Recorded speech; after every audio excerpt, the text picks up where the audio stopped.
Assalamualaikum warahmatullahi wabarakatuh, sahabat TK News. Masih bersama dengan saya, Saiful Cara, di acara Ngopi, Ngobrol Perihal Ihsan. Hari ini kita masih akan melanjutkan perbincangan dengan salah satu muqaddam dari Tarekat Tijaniyah, yakni Bapak Kiai Haji Muhammad Yunus Abdul Hamid. Beliau sudah hadir di tengah-tengah kita. Insya Allah kita akan melanjutkan perbincangan dari Sabtu yang lalu. Assalamualaikum Pak Kiai. Waalaikumsalam warahmatullahi wabarakatuh. Alhamdulillah, sehat Pak Kiai ya? Alhamdulillah, sehat walafiat. Alhamdulillah. Ini saya senang banget Pak Kiai bisa ngelanjutin perbincangan kita di Sabtu yang lalu. Di Sabtu yang lalu itu Pak Kiai banyak berbicara tentang Tarekat Tijaniyah, kemudian pengalaman bagaimana menyebarkan Tarekat Tijaniyah di Jakarta. Yang saya ingin ketahui sekarang Pak Kiai, sebetulnya bagaimana karakteristik dari Tarekat Tijaniyah itu sendiri Pak Kiai? Baik. Assalamualaikum warahmatullahi wabarakatuh. Sahabat Ngopi rahimakumullah. Alhamdulillah pagi ini saya dihadiri oleh saudara dari TKN News untuk berbicara tentang ihsan. Kemudian pertanyaan tadi, bagaimana karakter Thariqah At-Tijaniyah? Karakter itu dipengaruhi oleh daerah. Sehingga tidak heran kalau orang Indonesia karakter umumnya seperti ini. Orang Eropa seperti ini. Orang Arab seperti ini dan sebagainya. Jadi karakter diantara yang mempengaruhi.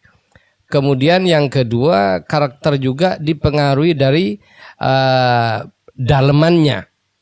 Sehingga masing-masing thariqah punya karakter tersendiri. Dari pakaiannya dan lain sebagainya. Ya kalau kita karakter Thariqah Tijani agak ke Afrika Barat, ya karena memang berasal dari sana. Afrika Barat. Iya, dari Maroko. Ya, Syekh Tijani itu lahir di Aljazair, di Ainu Madi, kemudian hijrah ke Maroko sampai akhir hayat beliau. Kemudian secara umum Thariqah itu ada dua macam. Jadi yang maksudnya Thariqatul Khas. Jadi garis besarnya Thariqul Am sama Thariqatul Khas. Thariqah umum, umat Islam yang sholat, yang ibadah ini sudah berthariqah. Oke. Cuma thariqahnya Umum. Kenapa? Ya mereka ibadah dan berzikir tanpa ada sanad. Pokoknya ya dengar kiai, dengar gurunya zikir, ikut, itu adalah thariqah umum. Adapun thariqah khas ini ada dua. Ya, kenapa disebut thariqah khas atau thariqah al-mu'tabarah? Yang selanjutnya oleh NU ini dikoordinir agar supaya tidak terjadi pemalsuan atas nama thariqah. Ya, NU membuat organisasi di bawahnya yang bernama Jam'iyah Ahli Thariqah Al-Mu'tabarah An-Nahdiyah. Jadi pengamal thariqah mu'tabar. Apa mu'tabar? Punya sanad kepada Nabi sallallahu alaihi wasallam. An-Nahdiyah yang dikoordinir, diawasi dan diwadahi oleh Nahdlatul Ulama.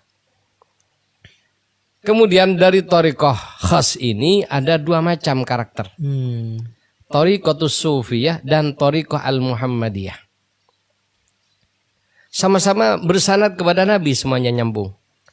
Tapi Thariqatus Sufiyah ini yang masuk ke Indonesia, yang paling banyak itu sanadnya dari dua sahabat.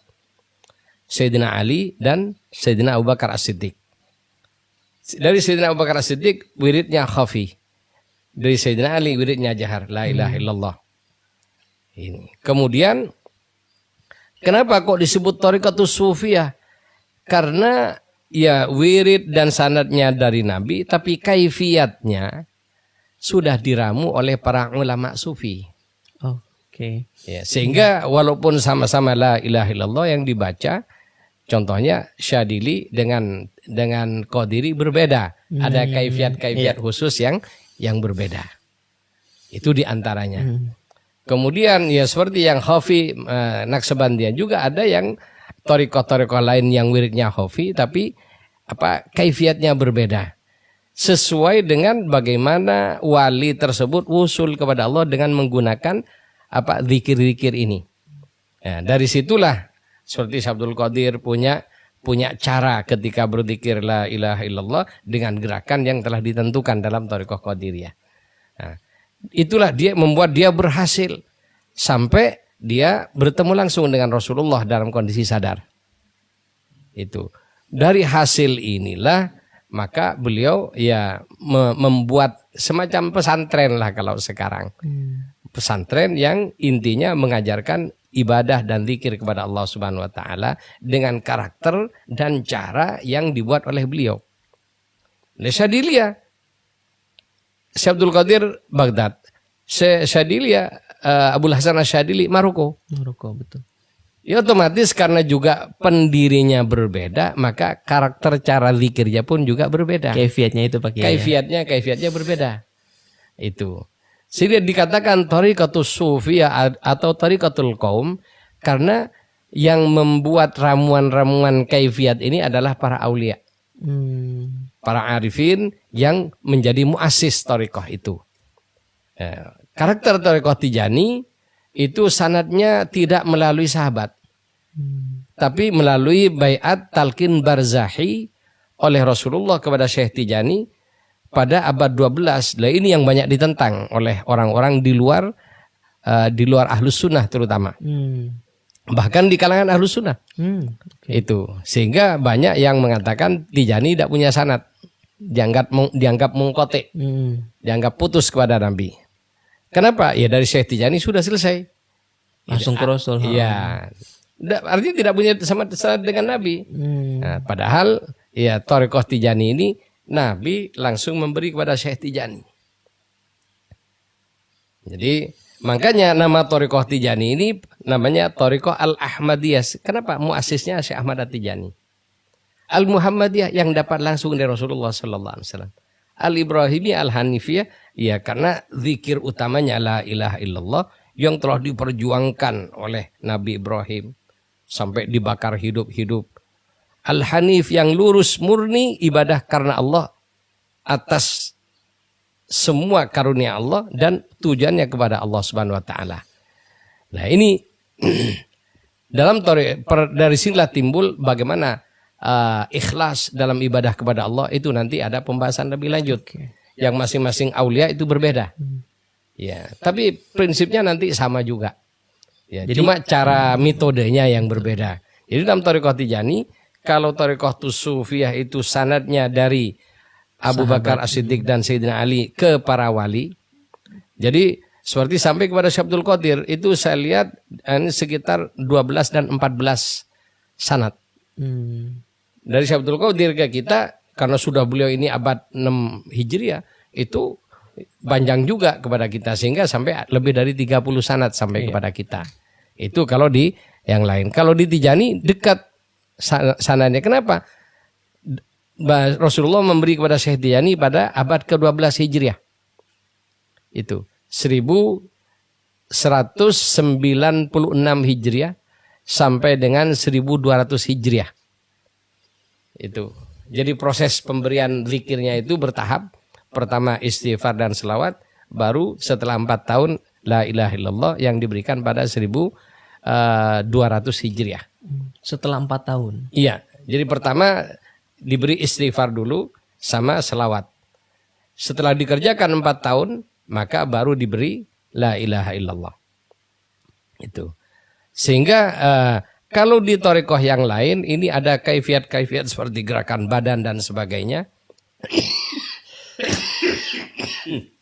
Kalau di thariqah Tijani ya bebas. Jadi mau la ilaha illallah diem, mau la ilaha illallah menggerakkan badan tidak ada masalah. Oke. Itu.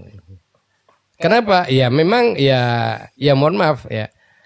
Kalau saya memberikan semacam iktibar di Tijani itu ibaratkan karena akhir zaman kan. Iritnya paling sedikit, paling ringan dari thariqah lain.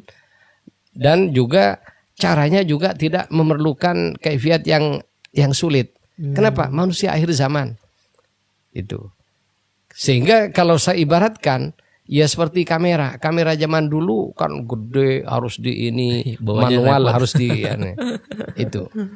Di sekarang ini sudah sudah matic otomatis semuanya. Sehingga mau diterangin, mau diredupin, sudah di situ sudah ada. Makanya di Tijani zikirnya ringan. Istighfar 100, selawat 100, la ilaha illallah 100 pagi sore, tidak saya waktu. Dan tidak pakai kaifiat yang intinya suci, duduk menghadap kiblat, khusyuk. Selesai. Itu karakter dari Thariqah Tijani. Jadi menarik sekali Pak Kiai. Di masa pandemi ini nih Pak Kiai ini kegiatan Tarekat Tijaniyah terutama di Yayasan Tarbiyah di sini bagaimana Pak Kiai? Alhamdulillah sejak awal kita tetap melaksanakan kegiatan sebagaimana mestinya. Jadi di dalam Thariqah Tijani itu kegiatan zikirnya ada 3 macam, yaitu zikrus sabah wal masa, pagi sore, baca istighfar, baca selawat, baca la ilaha illallah, masing-masing 100 yang dikerjakan sendirian. Nggak harus berjamaah Pak Kiai? Tidak harus berjamaah. Kemudian ada namanya zikrul wadhifah. Wadhifah itu harus berjamaah. Kita tetap berjamaah tiap hari, tapi tetap kita memperhatikan protokoler COVID-19. Kemudian setiap Jumat sore, ya, jadi mulai sholat asar berjamaah, kemudian habis sholat asar sampai maghrib kita zikir, yaitu wiridul masa, wirid sore, kemudian al-wadhifah yang sehari sekali tapi wajib berjamaah, dan hailalah yang dikerjakan khusus hari Jumat dari asar sampai maghrib, minimal baca la ilaha illallah 1000 kali. Kita tetap mengerjakan, tapi yaitu menjaga protokol COVID-19 sehingga di zawiyah pintu masuk itu setiap ikhwan yang datang harus belok dulu ke kamar mandi. Oke, cuci tangan. Ya, cuci tangan, kemudian wudhu dan menghirup air. Ya, jadi termasuk juga dengan sabun dan sebagainya. Seperti itu. Jadi kita tetap jalan karena saya memandang wirid ini nafasnya Thariqah. Nafasnya Thariqah. Iya, sama dengan sholat nafasnya Islam. Oke. Itu. Jadi kalau sampai sholatnya putus, ya putus nafas Islamnya. Iya. Nah, kalau orang Thariqah tidak zikir, ya putus. Bisa diputus Thariqahnya, bahaya. Betul, okay, betul. Makanya ya dengan kondisi seperti ini tetap kita zikir, tapi juga tetap mengikuti aturan sebagaimana mestinya. Untuk bisa bertarekat Tijaniyah itu apa ada syarat-syaratnya nggak Pak Kiai? Ya harus. Ya segala sesuatu pakai syarat. Ya, mau masuk TK aja pakai syarat. Iya benar. Iya. Jadi segala sesuatu pakai syarat. Termasuk juga ya untuk ya muqaddam gurunya ya juga ada syaratnya. Ya kenapa kok akhir zaman kayak gini umat Islam kok tidak benar, banyak tidak benar, banyak yang aneh-aneh. Karena banyak orang ya hanya tahu membaca, tahu ya teorinya al-Islam, tapi dengan hakikat al-Islam tidak tahu, sudah berbicara Islam. Oke. Yang kedua, tidak punya izin. Nah itu tuh yang banyak tuh Pak Kiai. Nah, karena coba kita logika saja, untuk jadi guru PAUD, iya kan? Pakai syarat, pakai ijazah. Lah iya, ijazahnya harus ada, kemudian akte mengajarnya juga harus ada.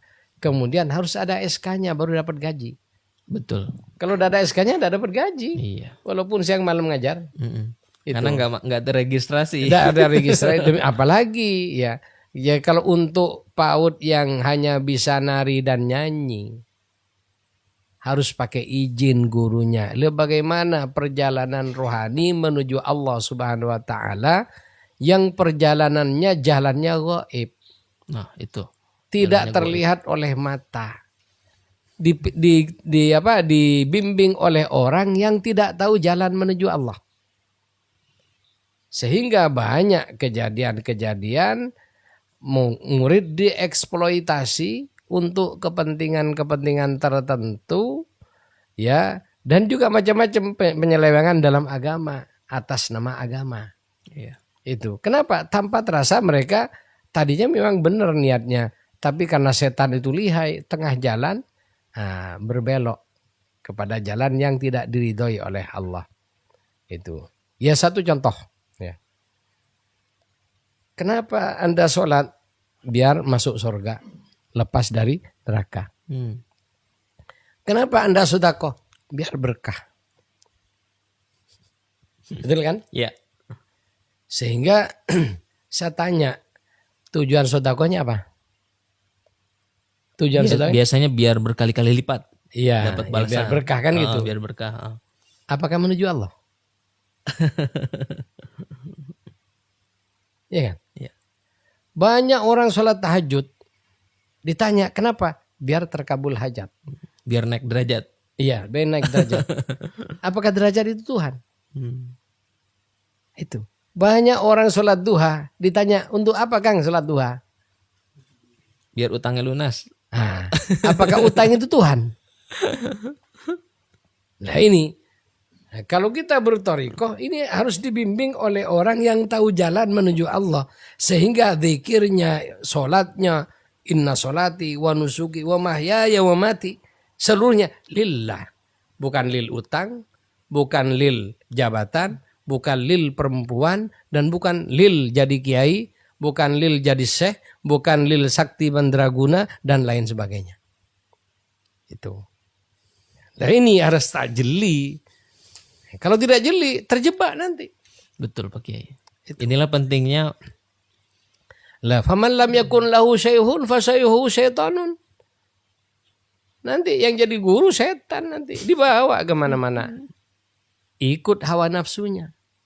Maka Nabi menyatakan ma tahta kubbatis sama'i ilahun yu'badu min dunillahi a'dhamin hawan muttaba.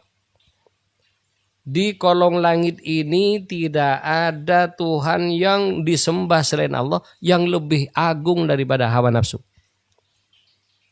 Sehingga banyak orang ibadah bukan karena Allah tapi karena hawa nafsunya. Hawa apa? Abstrak, kekuasaan. Banyak orang ibadahnya biar berkuasa, biar berwibawa, biar ditaati orang. Baca ini, baca itu biar ditaati orang. Kan gitu banyak kan? Banyak. Okay. Tanpa terasa itu hawa. Nafsunya apa? Ingin agar supaya kaya raya. Ingin agar supaya ini itu dan sebagainya yang sifatnya menguasai materi. Itu nafsu. Kemudian ada orang yang ibadahnya ingin dapat lawan jenis. Nah, loh. Itu. Makanya yang ahli di bidang ini sampai nulis di koran. Jadi dijamin nempel kayak perangko. Kalau tidak kena mahar 100% kembali. Apakah itukah ibadah? Allah. Jadi itukah ibadah? Jadi jauh. Tanpa terasa mereka nyembah selain Allah. Itu. Inilah yang ketika orang bertarekat diluruskan pakai. Diluruskan. Kenapa? Makanya ada taklim. Taklim teori, wawasan, taklim. Ada tarbiyah. Tarbiyah itu dituntun murid ke hadrah. Ini jadi seorang guru tarbiyah yaitu para aulia ya, yang sudah wusul kepada Allah Subhanahu wa taala. Ya. Mereka yang sudah wusul dapat ijazah, dapat wewenang untuk membawa orang lain ke hadrahnya. Itu. Makanya untuk jadi mursyid, untuk jadi muqaddam harus punya izin. Harus punya ilmu. Harus dibimbing dulu dan harus sampai dulu. Ya kalau ingin membimbing ke Surabaya, tidak tahu Surabaya gimana? Nyetir bis ke Surabaya katanya, tapi tidak tahu Surabaya gimana jadinya? Nyasar. Itu logikanya kayak gitu. Untuk syarat-syaratnya Pak Kiai, untuk ketika orang ingin menjadi ikhwan tarekat Tijaniyah, syarat-syaratnya apa Pak Kiai? Syaratnya yang pertama ya, syarat yang bersangkutan itu punya keinginan untuk usul kepada Allah melalui berthariqah. Jadi dia punya himmah, punya kemauan. Ya. Kemudian setelah itu ada guru yang punya izin untuk memberikan. Jadi seperti orang nikah, ada walinya, ada calon pengantinnya. Kemudian yang ketiga terjadi akad. Oh, ada akadnya. Ya akadnya yaitu ajastuka walakantuka. Nah ini ada ijazah dan talqin wiridnya. Itu. Jadi 3 syaratnya. Itu. Ada himmah, Ya. ada gurunya, Mm-mm. dan ada Akadnya. akadnya. Ini syarat Ini pokoknya. syarat pokoknya. Ada kewajiban, ada larangan nanti. Itu. Ini buat ikhwan-ikhwan juga. Jadi saya jadi teringat pertemuan sebelumnya tuh Pak Kiai. Pak Kiai sempat menyinggung tentang al-mubasyirat. Iya. Nah, apakah ikhwan-ikhwan tarekat itu juga akan mengalami mubasyirat Pak Kiai? Jadi al-mubasyirat, berita gembira dari Allah Subhanahu wa taala kepada yang bersangkutan, terutama para pengamal thariqah. Ya, yang jadi permasalahan begini, kalau ngamalkan thariqah bertahun-tahun tidak pernah mimpi Nabi aja, ini perlu dipertanyakan, ada apa? Berarti ada yang koslet. Ada yang konslet. Iya. Karena di antara ciri-ciri wusul itu, ya, untuk menuju wusul minimal mimpi dulu dengan Nabi Sallallahu Alaihi Wasallam. Puncaknya wusul, sebenar-benar wusul bukan yang lain, tapi ru'yatun Nabi yaqdhatan wa musyafahatan. Allahumma shalli. Itu. Jadi disebut orang thariqah wusul sudah ketemu Nabi yaqdhah dan musyafahah. Ya Allah. Itu. Secara sadar. Sadar. Bukan mimpi lagi. Itu. Dan itu ciri-ciri orang thariqah kalau yang benar. Ya kalau bertahun-tahun mimpi aja kagak, ya perlu ada kabel mana yang kosletin. Harus ngecek berarti Pak. Dia ada dicek juga. Allahumma shalli. Itu. Dan puncaknya nanti husnul khotimah. Lah husnul khotimah bagaimana? Ya karena jaminan thariqah semua husnul khotimah. Semua thariqah menjamin husnul khotimah. Itu. Dan nanti semua orang thariqah dijemput oleh gurunya ketika sakaratul maut. Semua. Itu. Nah, dalam thariqah Tijani ini punya Rasulullah, bukan punya Syekh Tijani. Syekh Tijani adalah orang yang dapat amanat. Makanya disebut thariqah Muhammadiyah. Muhammadiyah, thariqahnya Rasulullah secara khusus dan diklaim oleh Rasulullah. Jadi aturannya, zikirnya semua bukan buatan Syekh Tijani. Syekh Tijani hanya pengamal pertama yang diberi amanat untuk ngamalkan dan menyebarkan.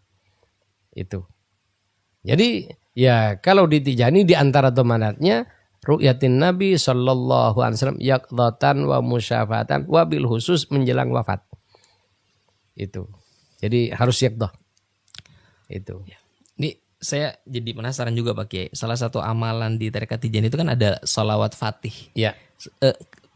Kedudukan di tarekat Tijani seperti apa Pak Kiai? Sholawat fatih. Ya, sholawat fatih ini mempunyai kedudukan yang sangat istimewa di thariqah At-Tijaniyah khususnya dan bagi orang yang tahu hakikatnya. Gitu. Kenapa? Di dalam wirid thariqah Tijani ada yang namanya wadhifah, itu wajib baca sholawat fatih 50 kali, tidak bisa diganti dengan yang lain. Itu. Ini yang kedua, sholawat al-fatih itu adalah sholawat ikhlas. Itu. Sholawat ikhlas. Karena dalam sholawat al-fatih di situ tidak nyebut kebutuhan apapun, tidak nyebut hajat apapun. Murni memuji dan mengagungkan Rasulullah di hadarat Allah Subhanahu wa taala. Ya. Kalau selawat yang lain kan berbicara hajatnya. Contohnya selawat at-taziyah ada di Indonesia dikenal nariyah. Nariyah. Aslinya at-taziyah. Oh, at-taziyah nama. Karena yang mendapatkan itu adalah at-tazi, orang Maroko juga. Oh, itu. Di situ ya di antara redaksinya Allahumma shalli wa sallim ala sayyidina Muhammadin ladzi tanhallu bihil uqad. Membuka ikatan. Artinya ketika dia kesulitan biar terbuka. Jadi berarti ada unsur keinginan dibuka oleh Allah kesulitannya berkah selawat. Benar, bagus. Ya. Kemudian wa tamfarij bihil kurab. Dapat jalan keluar dari seluruh yang kesulitannya. Wa tuqda bil hawaij, terkabul hajat-hajatnya. Jadi semua yang kalimat-kalimatnya untuk kepentingan dia, baik dunia maupun ukhrawi. Di Tijani tidak ada. Yang ada nama Nabi dan sifat-sifat Nabi.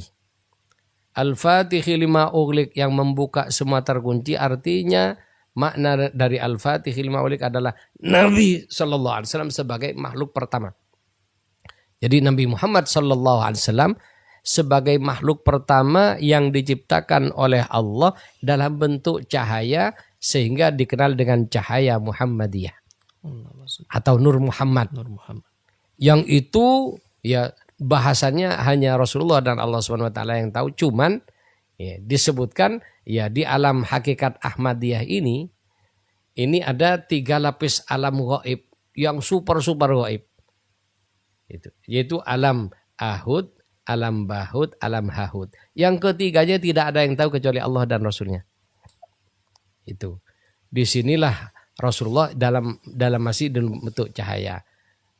Wal khatimi lima sabaqa, Nabi Muhammad adalah penutup para nabi yang telah diutus sebelumnya dari Nabi Adam sampai Nabi Isa.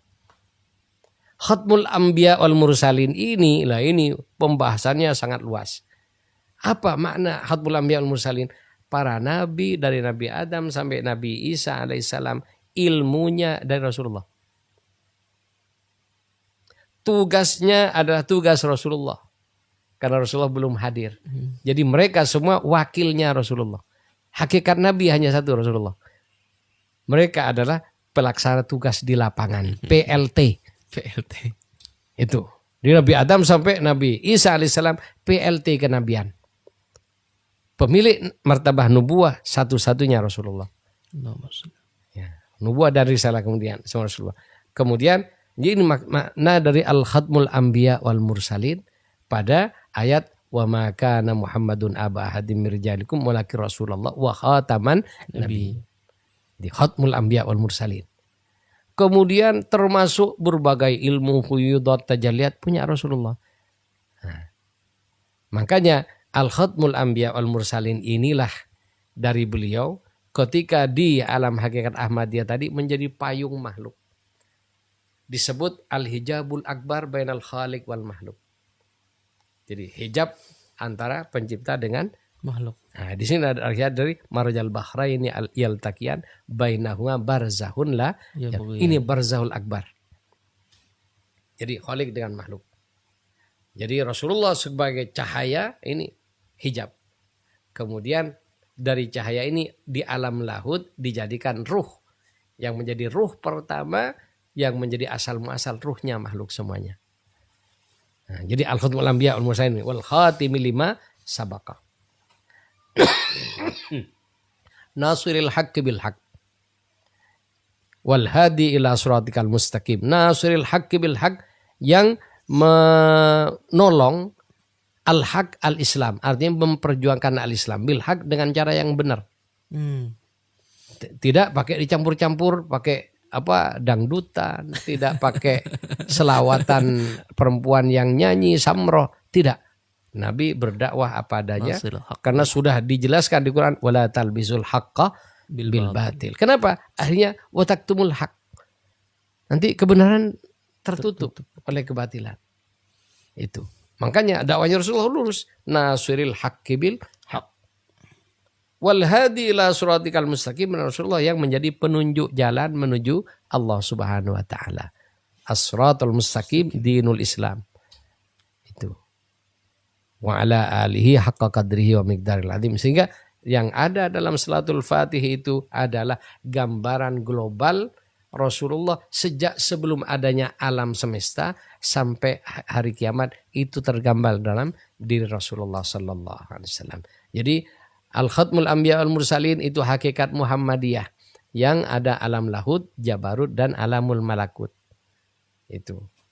Kemudian wal hadi nasirul haqqi bil haqq wal hadi ila siratikal mustaqim, ini adalah gambaran Rasulullah di muka bumi yang oleh Allah diberi ilmu 3 macam.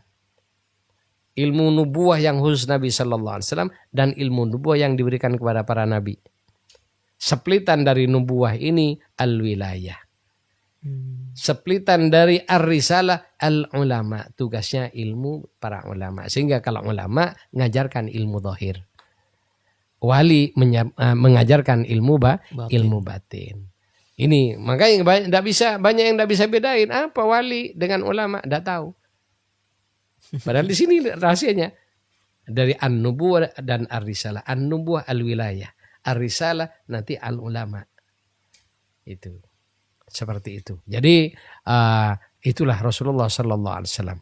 Jadi tidak ada selawat yang di situ tidak ada kandungan ini. Jadi murni ketika baca salat Fatih mengagungkan Rasulullah dengan puncak pengagungan, di hadarat Allah Subhanahu wa taala. Ini siapapun bisa mengamalkan atau Boleh, boleh. Cuma kalau ingin pahala yang lebih khusus, ya yang di dalam. wah ini Ya kan karena salat Fatih ini mempunyai 3 martabat. Martabat zahir, batin, batinul batin. oh Ya, orang yang sudah dapat ini, martabat batinul batin ini, dipandang saja orang itu dapat ampunan dari Allah Subhanahu wa taala. Allah. Itu. Ya cukup dipandang sudah dapat ampunan dari Allah Subhanahu wa taala. Ya, kenapa? Ya rahmatnya Allah, bukan dia. Allah memilih si A si B sebagai pintu rahmatnya. Para nabi itu pintu rahmat Allah. Kemudian para wali pintu yang para wali pintu lebih luar lagi. Para ulama juga seperti itu. Itu semua pintu rahmat Allah Subhanahu wa taala. Alhamdulillah, terima kasih banyak Pak Kiai atas penjelasannya.